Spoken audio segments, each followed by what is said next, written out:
welcome everybody. We are having a wonderful time already. We were just looking at some photos of our last year's Tour de Tar paddle as folks were joining. I am Clay Barber, the Environmental Projects Coordinator for Sound Rivers, and with us tonight is Jill Howell, your Pamlico-Tar Riverkeeper, and Vale Rumley, our Communications Director. Good crew tonight, and I see we got quite a few people joined in, so thank you for your time this evening. We'll see if we can't shed some light on some things that we thought were awesome about last year's Tour de Tar and why we wanted to do it again on the Pamlico River.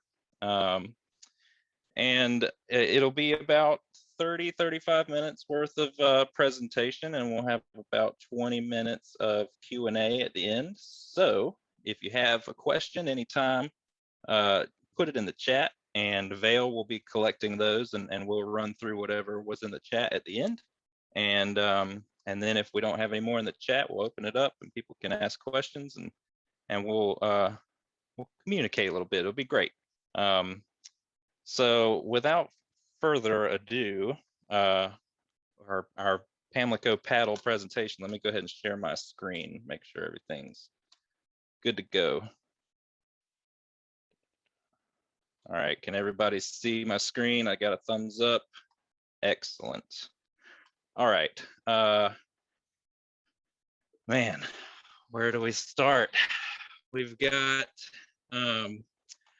this gorgeous imagery up here of the lower part of the Pamlico. The Tar Pamlico River, just to clear this air, if you don't already know, they're the same river, okay? In Washington at Highway 17, it goes from the Tar River to the Pamlico River, and we fondly refer to it as the Tar Pamlico. So if you hear anybody say Tar Pamlico or Tar Pam, it's the same river. And last year we were up at the very top of it. It's a lot different than the bottom end of it down by Washington and Swan Quarter. So we're going to dive into what makes these trips different and the similarities and differences in why we want to do it and how we're going to go about it. So Jill, you wanna start this summary off with last year's Tour de Tar trip? For sure. So basically this exact same time last year, and Clay, if you want to move to the next slide, we decided that we were gonna do this trip. And so we did some logistical planning. This map was really how it all started. Just basically mapping out distance and mileage and places we were gonna stop and sleep, and that's the route that we took. So the summary was we did 165 river miles. We put in up at Oxford at Wilton Slopes, which is not technically the start of the river, but it's really one of the first public accesses. I believe there's one more above it, but it's very log jammy up in that part of the river. So we skipped a handful of miles and put in at Wilton Slopes, and we paddled over the course of 10 days and 9 nights, 165 miles down the river, where we pulled out right where the river changes from the Tar to the Pamlico in Little Washington, right across from essentially where we work every day. The days were not all equal. One day we paddled 34 miles. The shortest day was about 5. That was our last day. And really the range of paddle hours also, they were usually closer to 11 than 3. We had really long paddle days. And what we found, which we knew going into it, but I don't think we quite understood how difficult and how much of this paddle would be dragging kayaks and maneuvering them. It was more like an adventure course for a little while. There was lots of dams at the upper part of the Tar that we needed to navigate around. There was a ton of tree blockages. In some cases we needed to get fully around them. In some cases we could stand on top and sort of drag our boats over them. And how we did this, we were sleeping every night, was largely on the camping platforms at Sound Rivers has built and now maintains as part of the Tarpam Water Trail.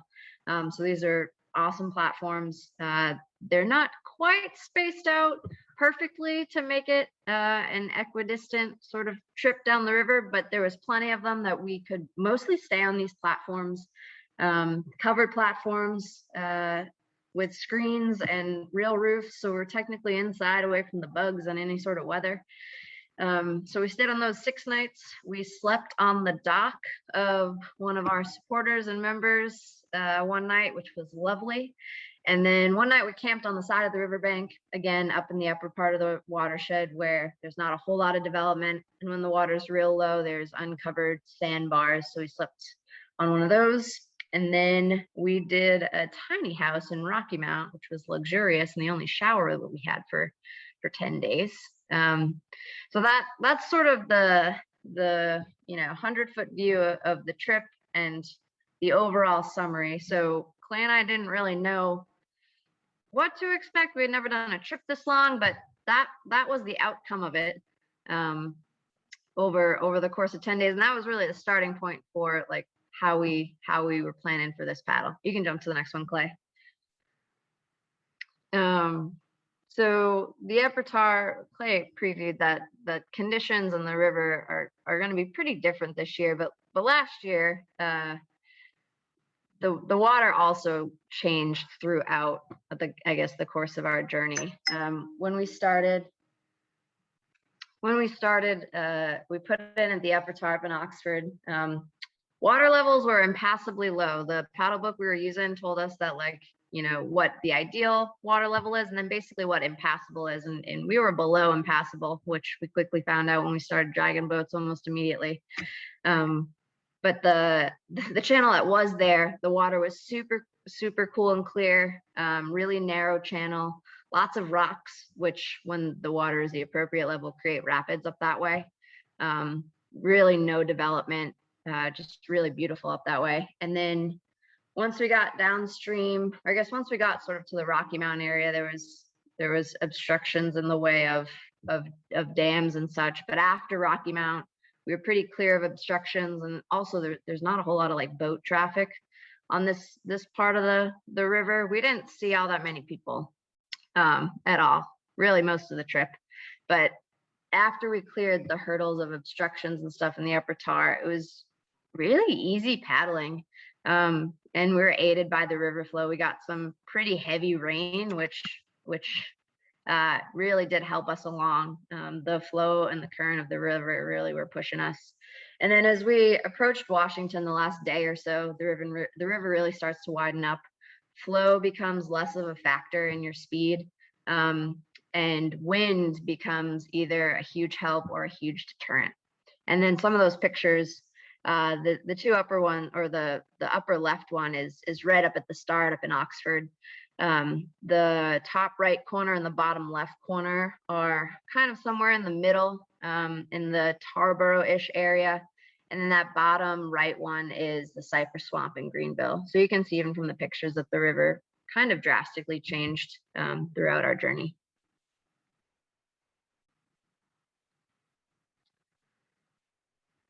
So logistics, packing, and gear. What a nightmare! It's a lot to fit in. We were using 12-foot boats. That was the first big decision that we had to make last year, was what the heck boat do we want to use? Because in an ideal situation, different boats are better for certain sections of the river, even just in the 165 miles that we did.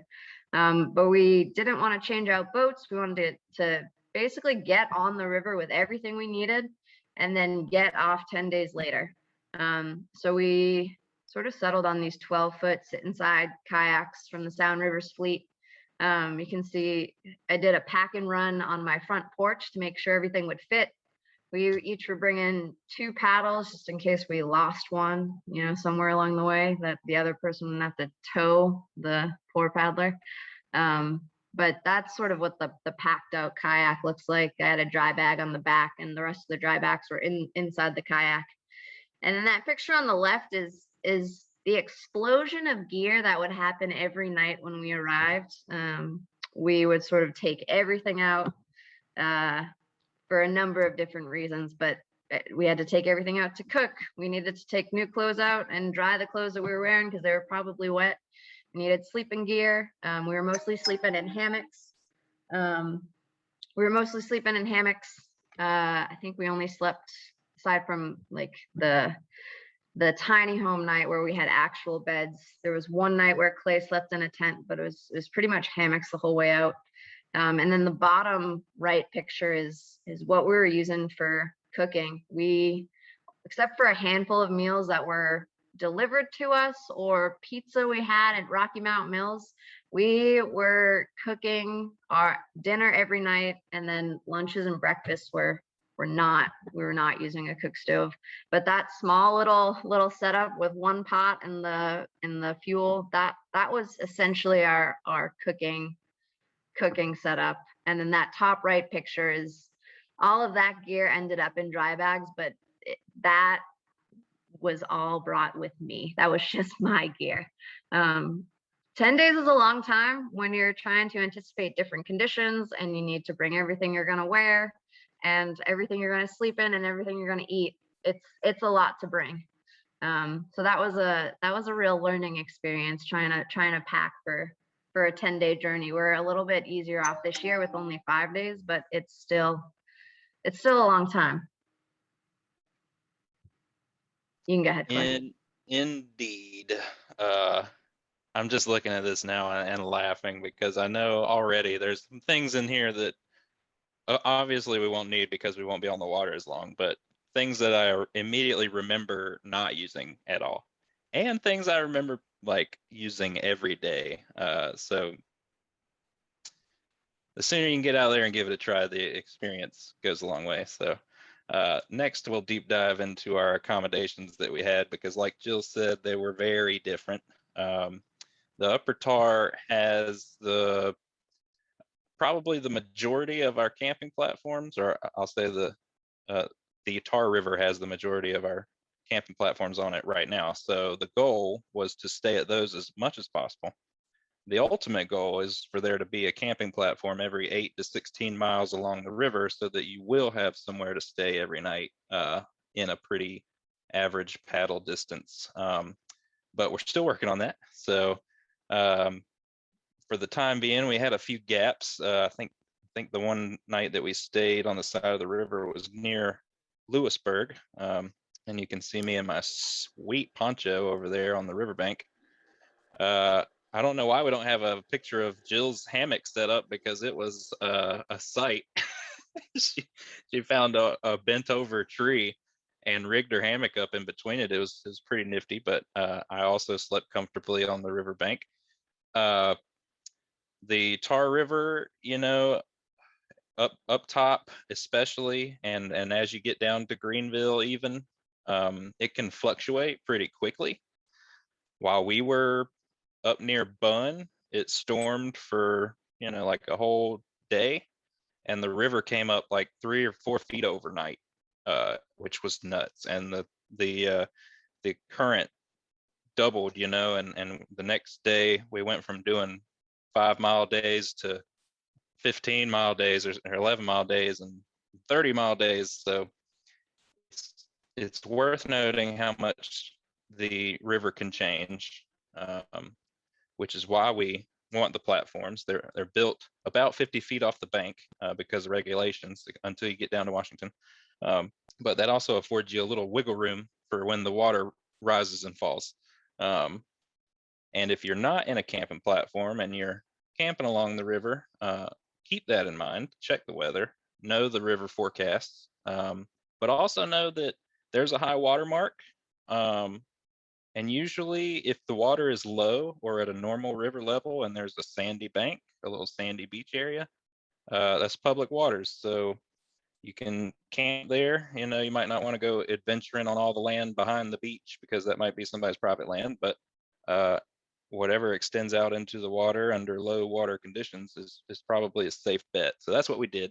And then on the nights that we stayed in the camping platforms, hammocks worked really great. Some of them have a center post. Some of our older ones don't, but the side post construction is, in our experience, strong enough to hang a hammock on. These things are pretty durable. They've been flooded all over the top, and the only thing we'll have to fix is some muddy screens and sweep off the porch. So they're durable things. They're volunteer maintained. So if you're ever using one and you see a hole in the screen, you just let us know or patch it up. So that's how these things work. And do reach out if you're interested in volunteering. Just give me an email at clay@soundrivers.org and we can chit chat about that. Rocky Mount Mills, as Jill mentioned, was a luxury, and anything would have been a luxury after you camp on the riverbank or in a primitive camping platform for long enough. But this was real luxury. I mean, even if you are just taking a break from your own house for the weekend, like these tiny homes at Rocky Mount Mills are sweet, and I recommend giving them a try. And then our generous supporter that offered their dock over by, I believe, the Rocky Mount Reservoir.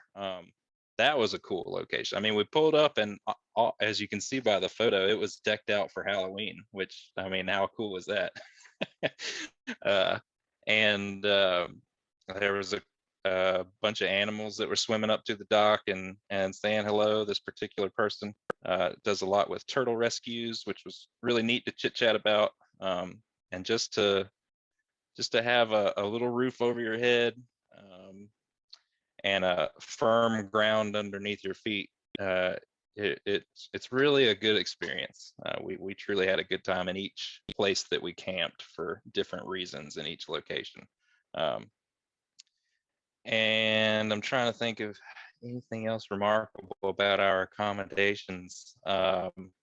It's going to look quite a bit different this year, and we have a whole separate slide on that, so I won't get too caught up on the differences just yet. But good time on the Upper Tar and on down through Washington on the Tar Pamlico Water Trail. What else? What we got next? Challenges. So no shortage of challenges. No deal breakers though. We would totally do it again. We just got to do the rest of the river first. But as you can see over here on the left-hand side, you have a dam and a historic mill house, which the name of that destination is escaping me at the moment. But when we came through, they were doing, they had just finished hosting a wedding. So it's an event destination. It's gorgeous over there. You wouldn't want to go over that dam, so we didn't. And we don't recommend anybody doing it. So you have to do what is known as portaging. Portaging in paddle terms is just getting out of your boat and dragging it over or around something. And there were quite a bit of those on the Upper Tar. You should, enough that I would say to plan your route carefully. You have the big dams over here that are pretty obvious, but you have, if you see in this top right corner of the screen, you have what's called a low head dam. And that just pretty much means it's a very shallow dam.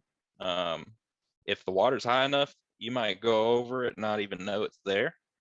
But in the conditions that we were paddling in, it's kind of a deceiving obstacle because it looks pretty gentle and it looks like you should be able to just shoot right over it or get out and climb right over it. But one of the takeaways from our challenges is that water is powerful, very, very powerful.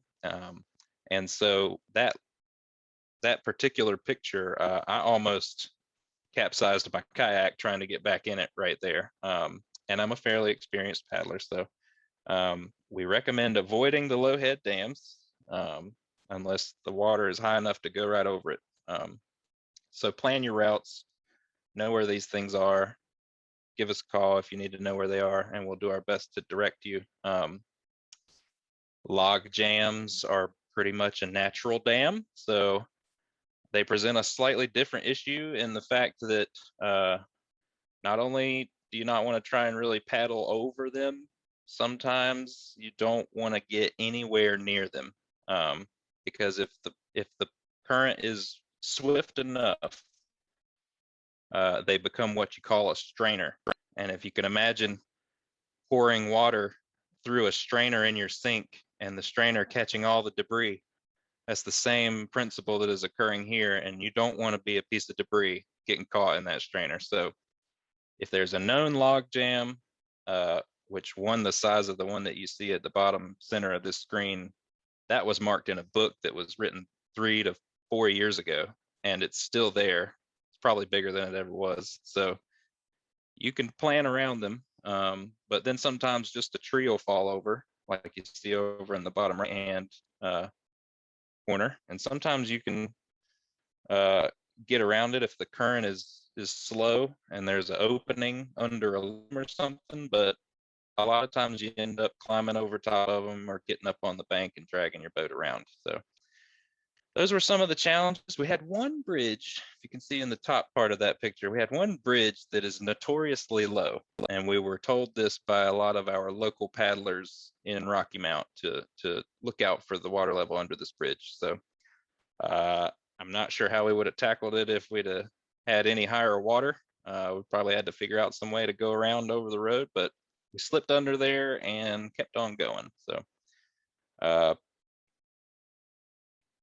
yeah, challenges. And just to retouch on what Jill said, during our Upper Tar trip, the river level fluctuated wildly overnight. So if you could just imagine all of these situations with a foot or two less water or a foot or two more water and double the current, it gives you a good idea of the challenges of Upper Tar. And so the big takeaways that we have from last year's trip that we intend to use to make the best of this year's trip is that good gear and packing is crucial. You need to know what you need, what you don't need, and how much of the things you need to carry for however long you're going to be on the water. And it's also important to pack smart. Jill reminded me of this. If you look at that bottom center photo of Jill taking a selfie in some very rainy conditions, if it starts raining when you're out on the water and you brought your life jacket, it's great, unless it's all the way in the bottom of your dry bag that's all the way in the back of your boat underneath everything else that you packed. And then it's not as useful. So it's not only important to have the correct gear, it's important to think about how you're packing your boat. And there were definitely things that I was reaching all over for up and down the river. So we both know now to really think about the weight distribution, the gear that you'll need and when you'll need it, and how to get to it quickly. So that was a good learning takeaway. It's good to have a plan. Definitely always plan a good trip plan and share it with folks, but do be aware you're going to have to adapt almost every time.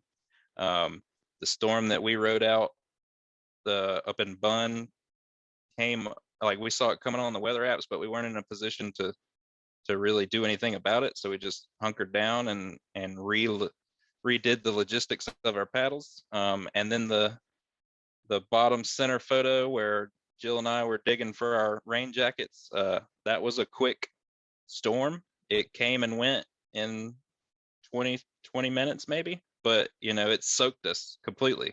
And if it weren't a nice time of year, if it were much colder, we'd have been in kind of a trickier situation. So pack the right gear and pack it in the right way. And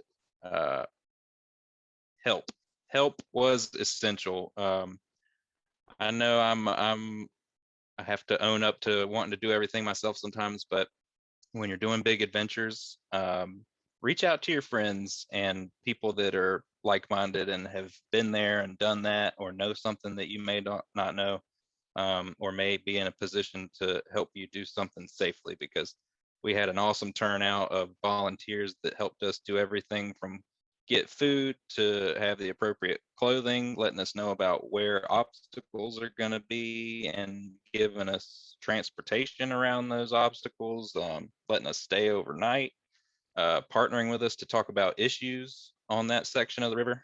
So last year's trip wouldn't have been anything like it was without the support that we had along the way. So thank you again to all those people. And just like last year, this year we've already gotten a lot of help from folks in the Pamlico River. So shout out to them for giving us a hand. And so with that, I will turn over it to Jill again, and she's going to introduce this year's Pamlico Paddle. So with all that in mind, having had that experience last year and kind of revisiting the Tour de Tar, we started planning for this year once we got the go ahead that we could take a week again and get out on the river. So for a number of reasons, we limited the trip this year. So it's not 10 days, we're doing 5. It's going to be about 70 miles. You can see from the map that we're not taking the most direct route from Washington, the leftmost star, to Swan Quarter, the rightmost star. We're taking a couple of side trips. But for the most part, we're going to do a good chunk of the Pamlico River. And that red arrow on the left side of the map, that is where we left off last year. So we are picking up almost exactly where we're starting. Our shortest day is going to be about 8 miles. Our longest day, the last 2 days are going to be tough, is going to be about 20 miles. We're going to start at Havens Garden, the site of one of our newest kayak launches, which will be great. And then we're going to end at Swan Quarter. There's a public boat ramp really close to where the Swan Quarter ferry is. Unlike last year, we don't have any blockages, any dams, any portaging to worry about once we're on the water. But we're good. But you can see the river gets pretty wide, pretty quick. So Clay is going to talk about some of the challenges in terms of conditions that we're thinking about.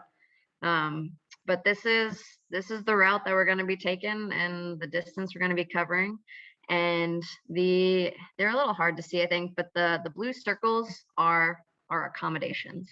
So unlike last year, we were spending most of our time on platforms. We're only hitting one platform. This is sort of where the water trail, in terms of camping platforms at least, kind of ends. So we're going to sleep on the Broad Creek platform. And then one night we're going to pitch tents at Cotton Patch Landing Campground up in Blunt's Creek. And then one night we're going to stay on the riverbank. There's a sandy beach area by the mouth of Bath Creek that we're going to pitch tents or hammocks at. And we're going to stay in somebody's yard / house / dock, wherever they'll let us stay, up the Pungo River. And the Pungo is a little bit of a side excursion as well. We figured we'd see as much as we could here. But yeah, that is our tentative plan, although best laid plans, as we've learned. Clay, you can go ahead to the next slide. It's a beautiful plan. As a matter of fact, the Tour de Tar map that Jill made at the beginning of last year's trip has been a major reference point for us and a lot of people that call our office wanting to know some details about paddle trips. And we get quite a few of those calls wanting to know where can I stay for 3 days that's this amount of mileage and this kind of experience level. And so we're working to better field those calls through this trip. But some of the other purposes behind this Pamlico Paddle is like last year. COVID is still hanging around as much as we hate it. And so our event schedule and our fundraising plans are not quite what we had hoped for at this time of year, restriction wise and safety wise. So we're rearranging things, we're shuffling it up, and we're turning this paddle trip into something more. We're encouraging folks to follow along on social media and on our website and really tune in so that we can give you a firsthand experience of what it's like to get out there and do this type of stuff. And if it leads to folks feeling like they want to support us and what we do, that's fantastic. If it's just an eye opener for you, that's great. We're here to spread the word and show folks how it's done. So that's one of our purposes for this trip. Like the Tour de Tar, a large portion of why we're doing this is to highlight the opportunities that are on this stretch of river for folks that may not know, and the issues, the pollution challenges, the access issues, anything that may be something that we want on your radar, that could use some improvement. We'll be sure to highlight it one day on our video posts. So we'll try and do 2 posts a day. One will probably be a more where we're at, what we're up to, and another one will be more issue focused, or opportunity focused. As some of the recreational opportunities we're trying to hit on are our camping platforms. We're only going to be staying in one platform this trip, but that's just because it's the last one we have in this section of river, which may change in the future. So I want to see the experience on that platform. All these platforms are a little different. They have the same basic design, but they have different docks for access, and they're different lengths away from the riverbank, and some are surrounded by marshland and swamp, and some are up on a giant cliff. So we're going to check it out, see what it's like, see what shape it's in, and access, as we want to encourage as many people to get out on the water trail as possible. We're stoked to be launching from one of our new kayak launch that Jill mentioned. It's a ADA accessible launch down at Havens Garden, right in Washington on Runyon Creek, and that was built through our recreational trails program and Division of Water Resources grants. We partnered with the city of Washington to build that, and everybody's really excited about it. It's getting a lot of use, so we will be one of those users. And I'm over here trying to read chats and talk at the same time. Planning the access for other folks to get on the river is a key part of our work, because anytime that you can get somebody out in the environment to experience it for themselves, they're way more likely to feel connected and to want to do something to help protect and conserve that environment. So the more people we can get out on the river, the better. Our access projects are just one of those initiatives. We want to get some experience on open water, which we'll have plenty of chance to do here. We haven't done a whole lot of open water paddling. I've paddled on the Sound a few times, but nothing of this magnitude. And one of the last more recreation-based reasons is if you look at the top right-hand corner of your screen, we have the swim guide screenshot. So a lot of the places we'll be paddling and staying are very near places that we sample all summer for E. coli. And we blast those results out so that people recreating on the river over the summer will know where there's a lot of bacteria or where there's relatively low levels of bacteria. So we'll be stopping by all those sites as well and checking them out. And just kind of, putting your money where your mouth is. If we're operating somewhere and testing water and talking about issues, we want to have been there and seen it firsthand and tell others how to do it as well. Jill, you want to highlight some of the details about some of those issues? For sure. So one of the reasons why I wanted to do this last year on the Tour de Tar, and same goes for this paddle, is I really wanted to see the whole river. As Riverkeeper, it's my responsibility to know what's going on within the river basin. But in terms of how I spend my time and where I spend my time, physically out on the river is not as much as one might think. And before doing the Tour de Tar last year, had not been on pretty large sections of the Tar River, especially upstream of Greenville, which is the majority of it. So kind of wanted to carry that through and be able to have at least seen all of the Pamlico as well. So for me, that's a huge piece of it. And the other piece, while Clay is kind of looking at it from the access and recreation opportunity side, I'm looking at it from water quality and advocacy issues. So similarly to what we did last year, as much as possible, we're going to try to either take photos or live stream from places that we're passing by where there are kind of ongoing issues or historical issues that Sound Rivers works to address.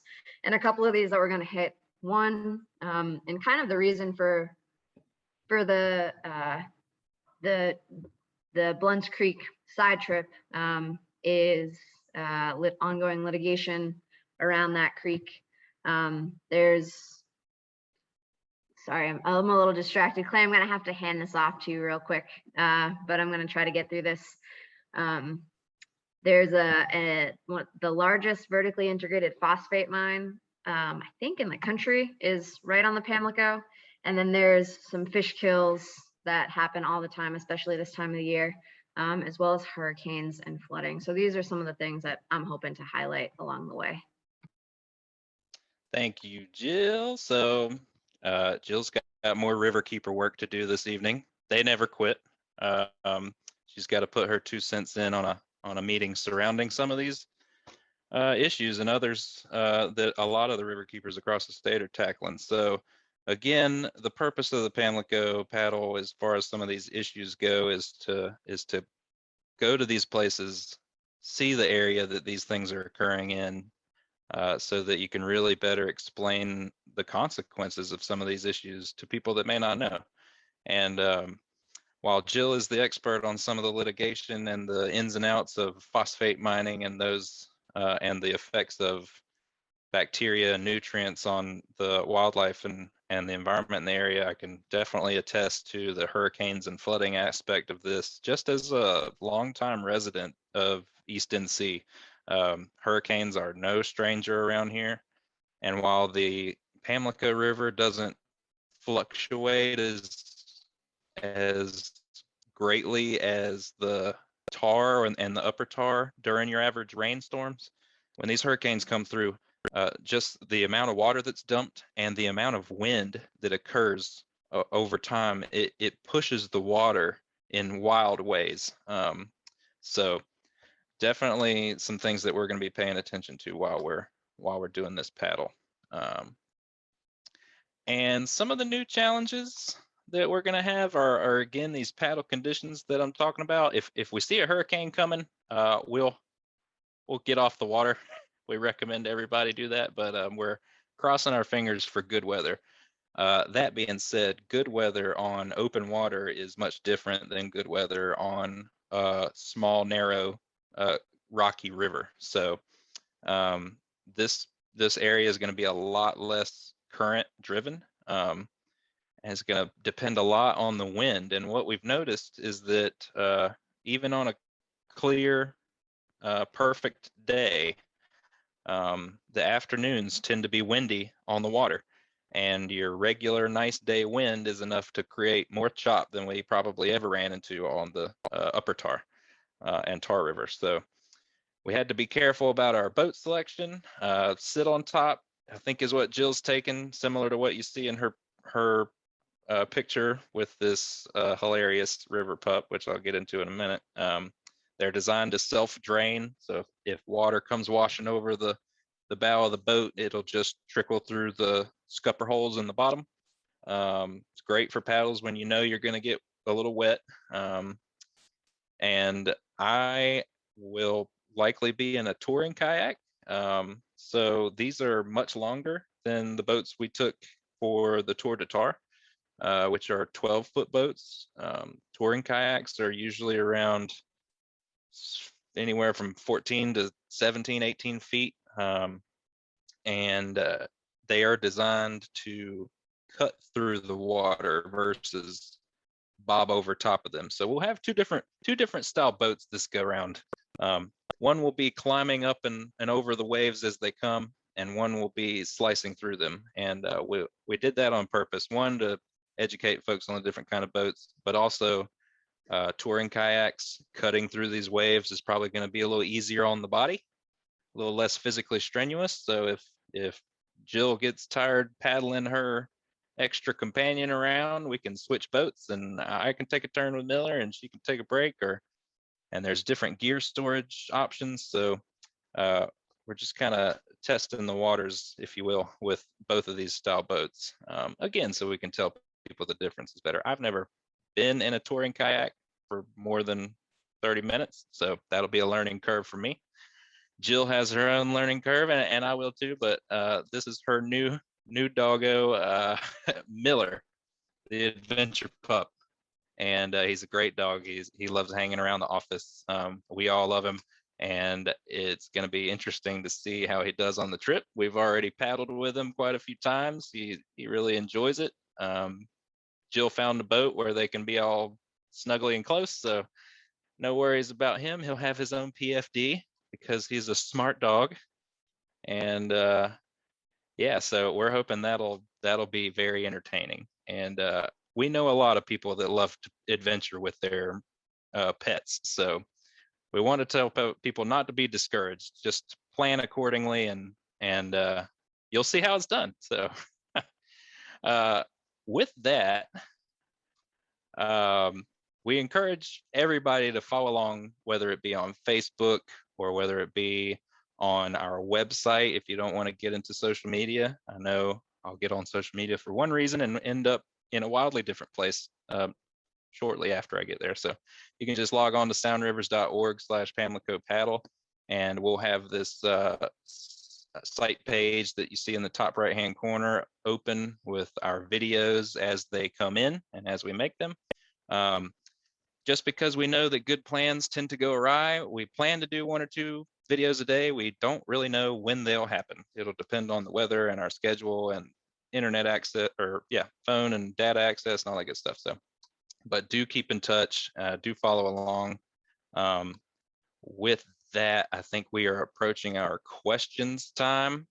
So if anybody wants to put a question or a comment in the chat, please do that, and we can chit chat about it. If you want to speak your question, there's a raise your hand function, I believe. I think that's on Zoom. It could be on another one of the many platforms that we communicate with these days, but I'll go ahead and unshare my screen. All right. And yeah, drop your questions, comments in the chat. If you got to take off, I know I said I was going to talk for about 35 minutes, but it's been a little more closer to 40, 45. So thank you for joining us. If you can't hang out, if not, or if so, happy to chit chat. We got Jill, our Riverkeeper, back online now. Thanks for doing your civic duty. Thanks for taking over, Clay. I jumped in right as you were describing how easy it was to have a 50-pound dog ride along with us and how he's great in boats. It's going to be a breeze. Jill, can you introduce Miller just a little bit more? Because I don't think everybody here knows about Miller and who he is and how he's going to be joining us or you. Sure. I'm trying to get him to come over here right now. Just crinkling the treat bag. But so Miller is my little pup. He's a 10-month-old puppy.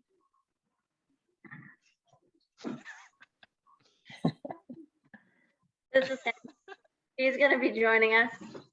I got him in March, and he's my Adventure Pup / river assistant. And I've been taking him paddling since he was like 45 pounds lighter.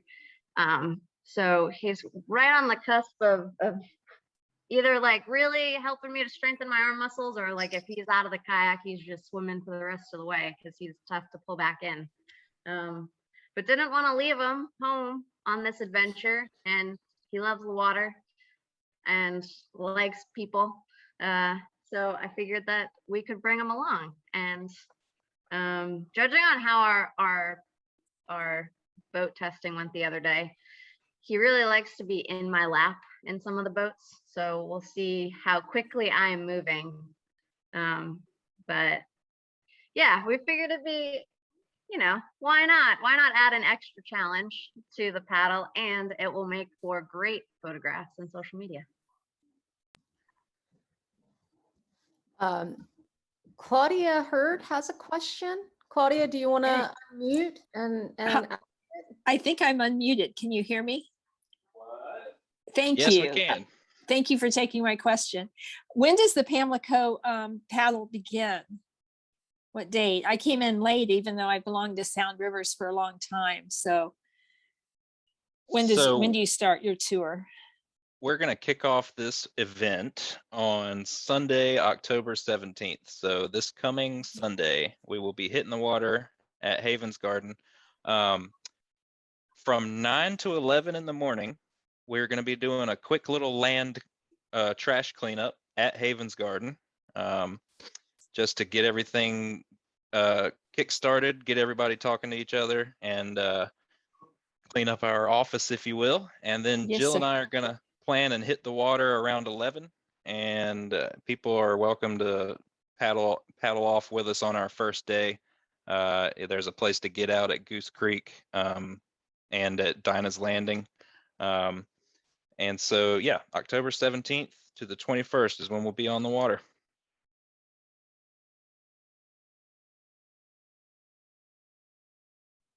We are going to be arriving in your territory actually Friday. We've been coming to the Outer Banks since 1980 from Ohio. So I'm really excited that this is going on.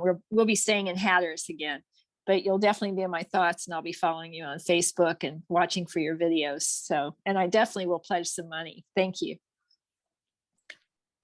Thank you. It's going to be tempting not to just keep paddling all the way to Hatteras. Next That would year, be Clay. awesome. We need to save something for next year. Yeah, there you go. You can go Hatteras next time. Thank you. Y'all have another question from Kathy Winslow. Do you have knowledge about the history or current use of the dams that you passed on the Tar River? So the Lowhead Dam that we passed, I actually know nothing about. I will go ahead and say that. That Riverside Historic Mill Dam that we passed, Webb Mills Dam, maybe? I think that's correct. Webb Mills Dam. It has been around for quite some time. Can't really tell you exactly when, but that was the place that I was saying had hosted a wedding right before we came through. We were actually pulling our boats out of the water and wondering if we were interrupting anything, but we weren't.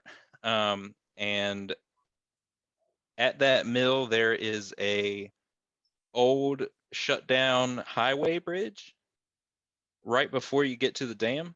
And we actually wound up pulling out ahead of the dam and crossing that old grown up highway bridge to get down to the other side. And the owner of the mill area was in the process of renovating the place, or restoring it, I should say, because they love the history there, and using it as a private event venue, and maybe a public event venue down the road. But that's as much as I can tell you about the dams that we went over. You'll have to do a little further research on Webb Mills Dam if you'd like to know more.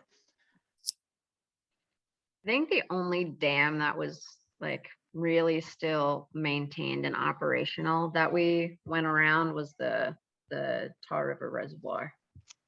So like the big dams up in the Rocky Mountain area.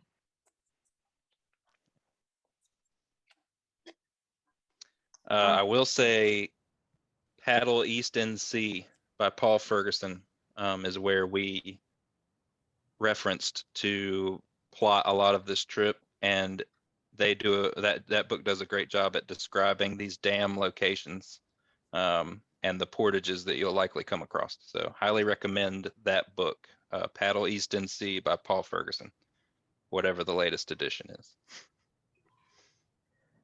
Y'all, I just want to point out that we have had some very generous pledges happening over the past hour.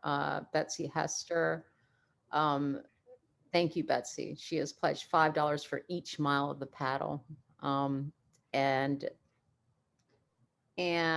Rick Zablocki, Rick has also pledged to do the same. Thank you, both of you.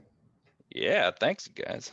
That's great. awesome. We really appreciate it. We had mentioned a couple times, but like we couldn't do the trip logistically without supporters, and I don't think we'd be, you know, encouraged and allowed to do the trip if we were not having people following along, and being able to like watch what we're doing and following our work. So we do greatly appreciate that. That's awesome. Yeah, that support means a lot. I'll say we've fared pretty well during COVID when a lot of industries and jobs and fields and everything are really turned upside down. We definitely have our challenges, but it's really inspiring to see the support that has come our way in this time, because a lot of people are realizing the value of their outdoor areas and their outdoor resources and their water and everything. And so it really helps us ride that wave of interest of the people that we're actually trying to reach. So thank you very much for all your support and for these pledges.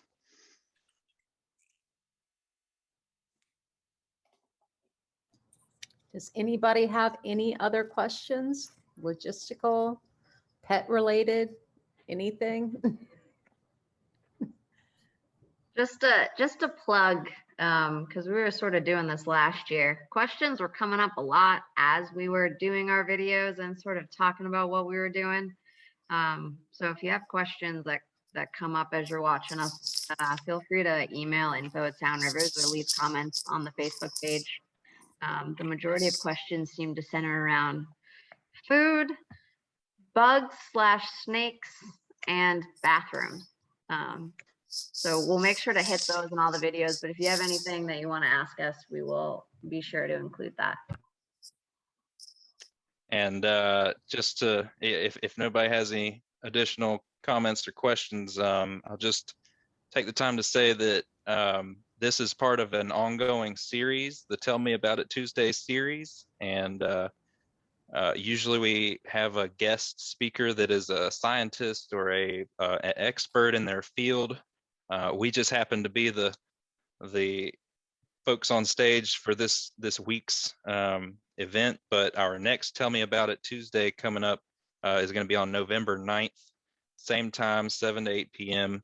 And it will be with Jess Hawkins, the former assistant director of marine fisheries. And that should be a really cool event. So if you enjoyed this and if you enjoy this series, stay tuned for the next one and spread the word. And like I said, we really appreciate it.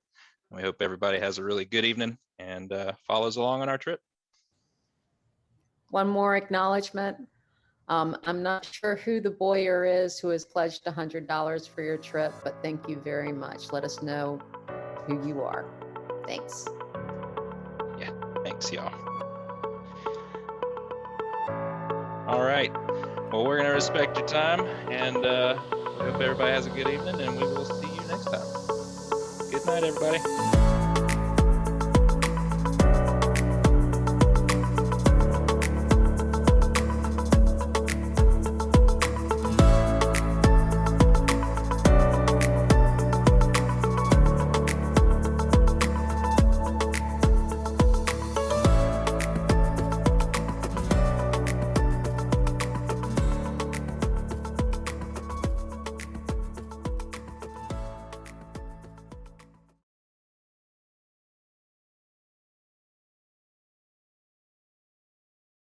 Well, we are in the water, ready to be on our way.